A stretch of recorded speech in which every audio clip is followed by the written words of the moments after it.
Hello, my name is Allison Warner. I'm the Chief Editor of Orthodontic Products. Thank you for joining us for today's episode of In the Sterilization Room with Jackie, where we talk to infection prevention expert Jackie Dorst about what you need to know to keep the orthodontic team and patients safe during the COVID-19 pandemic and beyond. For over 30 years, Jackie has been a consultant specializing in instrument sterilization and infection control and prevention in the dental setting. She has degrees in microbiology and dental hygiene, and she has been a featured speaker at the American Dental Association and the American Association of Orthodontists. Jackie, it's nice to see you again this week. Hi, Allison. Good to see you also. Well, so this episode, we're going to go a little bit back to our roots by focusing really in on COVID-19. So there has been a lot of news on that front this week. We all know that there's a surge in cases nationwide. Yeah. So what I want to talk to you about is what you're hearing from the community that you work with, but also what orthodontic practices should be thinking about in the weeks and months to come because of this surge.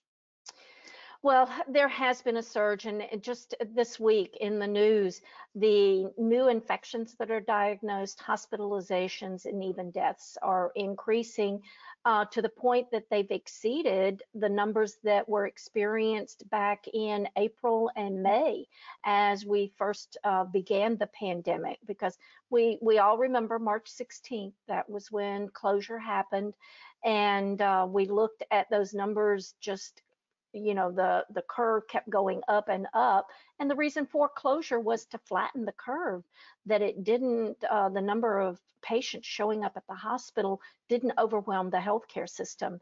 And all the precautions that were taken, wearing a mask, social distancing, and closure of facilities where there was a high risk of exposure, restaurants, gyms, all non vital facilities that could be closed, it worked, because by May and June, there was a decrease in the number of infections and hospitalizations, and we were able to reopen in the United States. And it varied by state, Right. depending on the number of cases. And the same thing is happening now. It is varying by state, the number of infections, and we're seeing an increase in them. Several states such as Texas and Illinois, North and South Dakota and Wisconsin are seeing extremely high rates of infection now. So depending on what the state health department and the governor or individual even mayors of the cities determine will be the safest for their community, new precautions could be implemented, and that can affect the orthodontic office. Right. I know we were so shocked on March 16th, and I say we as orthodontists, that we had to immediately close our office without being really prepared for that. Now we have the history and the experience to go back to. So I would encourage all orthodontic team members, as they care for each patient in the coming weeks, be aware of what the infection rate is in your community. How is it increasing? And is there a risk that you could possibly have to close your orthodontic office again? And so with each patient exam, consider with that patient, if I can't see this patient on their regular routine rotation, every 6 weeks, 8 weeks, 12 weeks, whatever you normally do, or even if it's a new patient, the orthodontist may decide to modify the patient's treatment, the orthodontic treatment, maybe going to aligners rather than doing orthodontic bands and brackets, or if you put a patient in an expander that you need to palatal expander that you need to see them more frequently, could that be a risk? And of course, we know that is now, that type of care would be considered urgent care, and even during closure we would bring those patients back in. But Right. again, I would encourage all orthodontists to sort of think in the back of their mind, if something happens in my community, if I'm in one of these high risk states, what would be the best protocol for this patient's care? Okay. And what about in terms of PPE? What should be practices be thinking about? Well, I would say at this point, look at your PPE inventory, because as cases are increasing in the hospitals, they're using more N95 respirators. And so where we saw the supply chain refilling, there was even a slight decrease in price, and N95 and surgical masks were available. Well, now with the increase, there could again be a reoccurrence of N95 respirator shortages. So Okay. we still are under the FDA's emergency use authorization. So if you do have a shortage and you cannot get an N95 respirator for those aerosol generating procedures, then you may have to go to using that level 2 or level 3 surgical mask along with a full face shield as part of the preserving of our PPE resources. So again, keep that in mind as you order supplies and look at your inventory and be certain that you have adequate inventory for, especially for the next 2 weeks of patients, and then even looking to the future. We've continually talked about that in the sterilization room episodes as the supply chain has gone up and down, both for N95 respirators, for exam gloves, and even for disinfectant wipes. Right. Yeah, exactly. Well, there actually is some good news on the Yeah. COVID front. We got word on Monday that Pfizer is having success with its vaccine. They're reporting a 90% efficacy rate. Can you talk to our viewers about what all that means?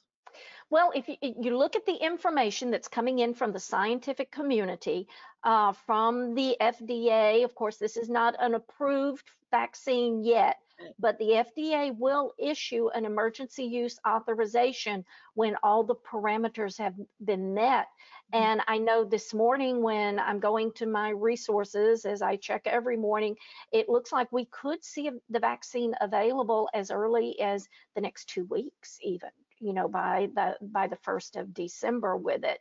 So that is good news, but it's not going to be just a clear cut, hey, just like in the flu shot, you can go to Walgreens or your drug or grocery store and get this COVID-19 vaccination.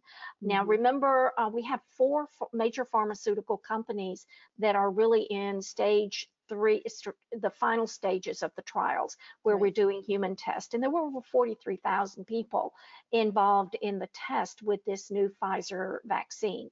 Pfizer is not a US company. Pfizer Right. is a German pharmaceutical company, and they partnered with BioNTech, which is headquartered in Mainz, Germany. So sometimes I think we're so geocentric in the United States that we think many of these companies are US headquarters, but it has been a global consortium of research facilities, pharmaceutical companies that have all been working on the development of vaccines. So hopefully the Pfizer vaccine will be one of the first that's approved for vaccination. But when I said there's some challenges in delivery, this vaccine, I was speaking with Dr. John Molinari, one of the leading immunology experts for the dental profession for the last 40 years, really. And we had a study group meeting where a number of different experts were discussing this information. And this is a protein-based vaccine. And with being protein-based, it has to be kept at extremely cold temperatures, minus 75 degrees Celsius, which is really 103 degrees for us that use the English system, 103 degrees Fahrenheit. It's 50 degrees colder requirements than has been required for any other vaccine. So imagine the shipping challenge of you manufacture this at one manufacturing facility, and then you have to ship it to North Dakota and to Oregon and to Texas, to all the different areas, and it has to stay at that minus 75 degrees centigrade temperature. And even once it's received, the logistics of using it, that has to be kept at that cold temperature. So the information that I've received that Pfizer has released to the health departments of the United States and is actually being discussed. I'm looking at it on the APIC message board, the Association of Professionals in Infection Control and Epidemiology, as well as CDC and the FDA with it. Once the health department receives the vaccine, so imagine they get a box, it's going to be shipped in a cold container with dry ice to keep it at that minus 75 degrees. And then as soon as they receive it, they have to replace the dry ice that's in the box. Well, unfortunately, as with other shortages, there is now a shortage of dry ice. And to manufacture dry ice, there you have to buy like a $48,000 piece of equipment, and then $40,000 worth of liquid carbon dioxide to make dry. So that may not be. There could be geographical limitations. How many dry Yeah. ice manufacturing facilities are there in each city? I mean, there's Right. probably one in all major metropolitan areas, but Yeah. that's going to be a limitation. The healthcare department can only access the box 2 times a day and for less than 1 minute to extract the vaccine doses that they're going to need. And then they mix one dose, one vial, it'll be diluted 5 times. So one dose will equal five vaccinations for people. And that must be delivered within 5 hours or the vaccine's no good and it would have to be thrown away. Oh, This vaccine requires 2 doses. So right. even though Pfizer said they can manufacture, was it 50 million doses Yeah. by the By the end of end the of, year? So yes. we're looking at in the next 6 weeks with it, that 50 million doses. Well, that's really only 25 million people that can be vaccinated.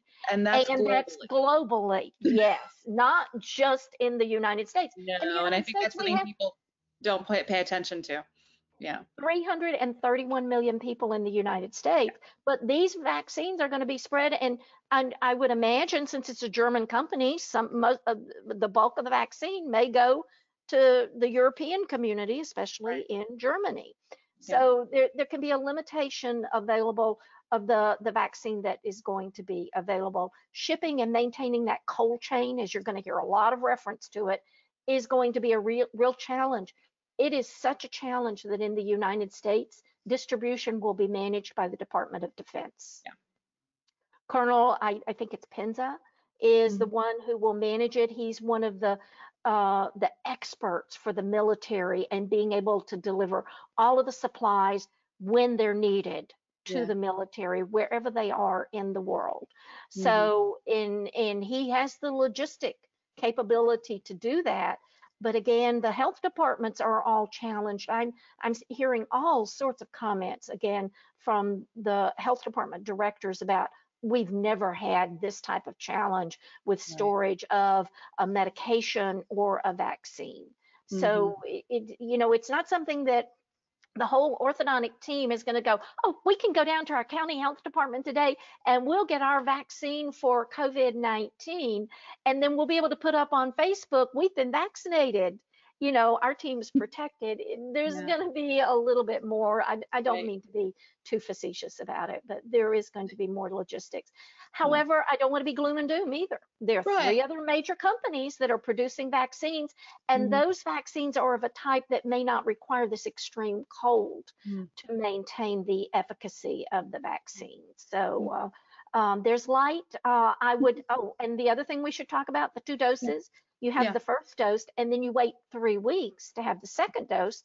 And then there's going to be a couple of weeks in there before your body produces all of the antibodies to be effective. Okay. So you're going to look at, anywhere from a month to 2 months until Mhm. after you take the vaccine, that you're protected, Okay. just like with influenza. Oh, From the day you take the influenza vaccine, your body requires a couple of weeks to be able to develop the immunity within you. So there's going to be that lag time. okay. So even people who are in the first wave of getting the vaccine, and that's going to Mhm. be for essential healthcare providers, Right. and essential that community is going to be vaccinated first, Right. because nurses, physicians with the hospitals, seeing the crisis that they do now, we need to provide them protection as Exactly. they care for infected patients. Yeah. Yeah. Well, yes, there is good news, but I think it's best that everybody just be aware of, be as informed as you can be on this. Yeah. So, but there And is plan hope. accordingly in your orthodontic Yeah, practice with your patient exactly. care. Look at, hey, we're going to have some increased infections. Hmm. There could be some more closures with it. Right. How can we best provide patient care during this time, and keep your PP up, and don't let COVID fatigue overtake you and get lax with your universal source control. Right. Yes. Everybody needs to wear that mask when they're in the office, keep checking temperatures, checking for symptoms with it. That's going to be our best protection so that we can continue to provide for beautiful orthodontic smiles. Hmm. Definitely. Well, before we wrap up this episode, we did want to talk a little bit about the ADA's recent publication that deals with dental offices, which would apply to ortho offices doing COVID-19 testing. So, as offices look at this and consider taking it on, Jackie, what should they be thinking and what kind of research should they be doing to know if this is the right move for their practice? Well, there's been a lot of talk among dentists and orthodontists about, gee, taking temperatures and checking for symptoms is an indicator of infection, but what if that person in our office is in that 2 days prior to having symptoms, or is an asymptomatic patient, that is not showing a fever, then we, could still be exposed to an infection. Gee, wouldn't it be nice if we could do a COVID-19 test? Mm-hmm. And identify those patients. And off the top, that sounds like a good idea, but just like with the vaccine, there's some complications in doing tests in a dental or an orthodontic office. And the American Dental Association has developed an excellent paper on COVID-19 testing in the dental offices, and it's available it's referred to as a CLIA toolkit, CLIA. And what the CLIA stands for is Clinical Laboratory Assessment. Let me see if I've got it right. Clinical Laboratory Improvement Amendment. Okay. And it's several years old. But what the CLIA stands for is that for laboratory tests, medical laboratory tests, such as when you go for your physical and they draw blood and they send it off, you can rely on that information being accurate, being standardized, and that information can be transferred from one laboratory to another, or from one physician to the hospital, and you can rely on it. Mm-hmm. And that's what the CLIA, that is the laws stand for. And if you're a laboratory or you're a medical facility that you take tests, you have to adhere to the CLIA law. Okay. So the ADA put together an 18-page document on what CLIA would mean, adhering to it in a dental office if you decide to do COVID-19 testing. So what I would recommend is all orthodontists, this probably is going to become an issue in your state or in your community, please download the document from the ADA website. It's available to all ADA members. And it gives you a lot of good background on what would be involved, such as if you decide to do CLIA testing in your orthodontic office, then all of those tests, both positive and negative for every patient or every employee that you did, must be reported to the health department. Yeah. Well, in our orthodontic offices, we haven't routinely reported information to the health department. Right. Even getting information from the health department during COVID-19, and we've had an exposure of an employee or a patient's call back, trying to call the local health department and say, what should we do? Do we have to close? Who has to be isolated and quarantined? Mm-hmm. That's been difficult to get that information, again, because of the overload, and there's been a lot of confusion with it.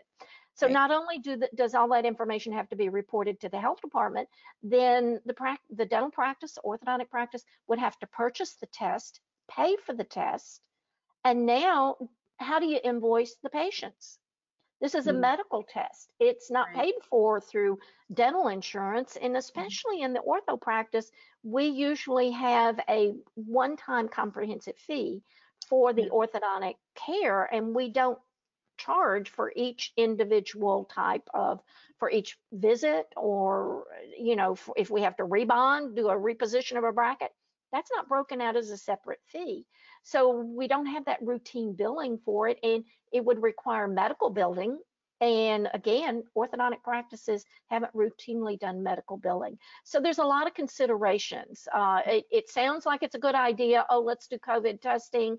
We would know which patients are positive or negative, and maybe we could even eliminate doing some of this extra aerosol generating procedure, PPE, because we would identify those patients. But it is a complex question. So I would encourage all orthodontists to read the ADA CLIA toolkit and be familiar with that information. Well, and one other aspect that I know you had told me about is just you'd have to have somebody trained within the office to do this, because likely it wouldn't be the doctor doing the testing. I mean, just Exactly. resource-wise, that's not ideal. So whether the COVID test is one of the nary swabs that you do inside or the cheek swabs that you do with Right. saliva, then that test swab has to be inserted in a test tube of reagent. And again, you have to practice good infection control during the sampling of it. And then the timing has to be done with, is that a mail-off test? Is it a point of care test that you test for 15 minutes? And then Mhm. you have to buy the equipment, the meter that would actually read the test. So I can't see the orthodontist, even though the orthodontist is the doctor, doing Right. all of the patient tests. Time just would not permit it. It wouldn't be an efficient use of the doctor's time. So an orthodontic assistant would need to be trained on how to take the test, and then they'd have to take the time out of their already busy schedules to do patient testing with it. So several considerations. I'm not saying it can't be done, but Right. before deciding this is what we're going to do in our orthodontic practice, I think gathering all of that information, knowing how it's going to impact your schedule, what all the record keeping and reporting is going to be required, Mhm. it would be wise information for each office to gather. Definitely. Well, thank you so much, Jackie. I think this is really valuable information and really helps keep us at the forefront of what's going on. So we will be back next week for our next episode of In the Sterilization Room with Jackie. In the meantime, to catch up on past episodes and to check out the latest orthodontic industry news, please visit our website, orthodontproductsonline.com. Until next time, take care and stay safe.